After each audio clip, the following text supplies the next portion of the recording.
ایمن، جس نے کبھی سوچا بھی نہیں تھا کہ تیمور جس لڑکی سے محبت کرتا ہے وہ کوئی اور نہیں بلکہ حور ہے۔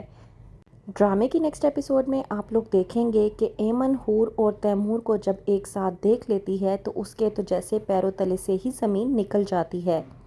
تیمور جو پہلے سوچ رہا تھا کہ حور نے داور کی دولت کی لالچ میں آ کر داور سے نکاح کیا، آخرکار تیمور پر تھوڑی بہت سچائی کھل گئی اور تیمور کو اس بات کا اندازہ ہو گیا کہ حور نے کسی لالچ میں نہیں بلکہ کسی مجبوری کے تحت داور سے نکاح کیا ہے اور وہ داور سے نکاح کرنے کے بعد پوری طرح سے پھنس چکی ہے۔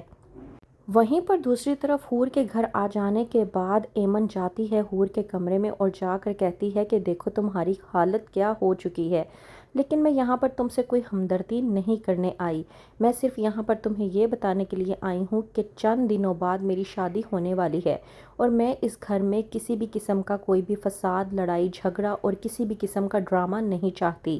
میں اپنی خوشیوں کو اس بار برباد نہیں ہونے دینا چاہتی۔ یہی گجرے تھے نا جن کی وجہ سے تم نے یہ سب تماشا کیا تھا، یہ مرجھا گئے ہیں۔ ایمن جو کہ ان گجروں کو پکڑ کے حور کی طرف پھینکتی ہے اور کہتی ہے کہ پکڑو اور رکھو ان کے پاس، اور اب مجھے تمہاری طرف سے کسی بھی قسم کا کوئی بھی تماشا نہیں چاہیے۔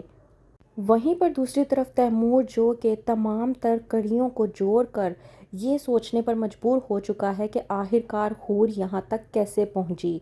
جب ہوتا ہے تیمور کا دانی سے ٹکراؤ تو وہیں پر تیمور اور دانی کی ہاتھا پائی بھی سٹارٹ ہو جاتی ہے، جس کی بنا پر تیمور دانی سے کہتا ہے کہ میں تمہیں چھوڑوں گا نہیں۔ تم نے آخرکار حور کے ساتھ کیا کیا ہے؟ حور وہاں پر کس طرح سے پہنچی؟ حور کا نکاح داور کے ساتھ کس طرح سے ہوا؟ صرف تم ہی ایک انسان ہو جو تمام تر سچائی کو میرے سامنے رکھ سکتے ہو۔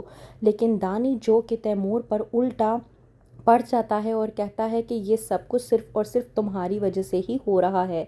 کہتا ہے دانی کہ مجھے ایک بات بتاؤ، حور کا وہاں پہ موجود ہونا اور تمہارا اس گھر سے تعلق جڑنا کڑی سے کڑی ملتی ہے، اور ہاں آپ کے کہنے کے مطابق واقعی ہی میں ایک گرہ رہتی ہے، اور وہ گرہ جس دن کھل گئی اور تمام تر ماجرا میرے سامنے آ گیا اور مجھے معلوم ہوا کہ میری بہن کو کس کی وجہ سے تکلیفیں ملی ہیں، تو میں آپ کو ایک بات بتاتا چلوں تیمور بھائی، میں اس دن اس شخص کو نہیں چھوڑوں گا جس کی وجہ سے میری بہن کی زندگی برباد ہو گئی اور اس کی تمام تر خوشیاں اس سے چھن گئیں۔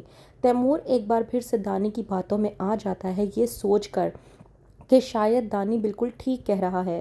دانی جو کہ پہلے سے ہی حور سے بات کر آیا تھا، یہ سوچ کر کہ کیا حور نے کہیں تیمور کو تمام تر حقیقت سے آگاہ تو نہیں کر دیا۔ دانی کی جب حور سے ملاقات ہوتی ہے تو وہ اس سے بات کرتا ہے۔ کہتی ہے حور کہ ان لوگوں نے مجھے چھلنی چھلنی کر دیا ہے۔ اس بات پر دانی جب حور سے پوچھتا ہے کہ یہ لوگ کیا تمہیں مارتے پیٹتے ہیں، تو وہیں پر حور اپنے بھائی دانی کو جواب دیتی ہے کہ مار پیٹ کے نشان جسم پر ہوتے ہیں، لیکن جس طرح کی تکلیف یہ مجھے دیتے ہیں اس کی اذیت وجود پر نظر آتی ہے۔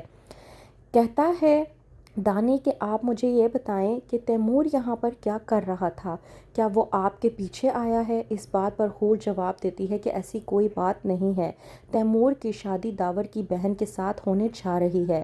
اس بات پر چوکنے ہو کر پوچھتا ہے دانی کہ کیا آپ نے داور کو اپنے اور تیمور کے بارے میں تو نہیں بتا دیا؟ تو وہیں پر حور خاموشی اختیار کر لیتی ہے اور کہتی ہے دانی سے کہ ایسی کوئی بھی بات نہیں ہے، میں نے داور کو کچھ بھی نہیں بتایا۔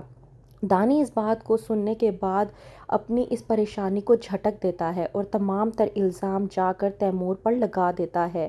تیمور جو کہ ان باتوں کو سوچنے پر مجبور ہو چکا ہے کہ آخرکار ایسی کون سی مجبوری تھی جس کی وجہ سے حور وہاں جا پہنچی، تو کس طرح نکالے گا تیمور حور کو، جاننے کے لیے دیکھتے رہیے ڈرامہ سیریل ایک لفظ زندگی۔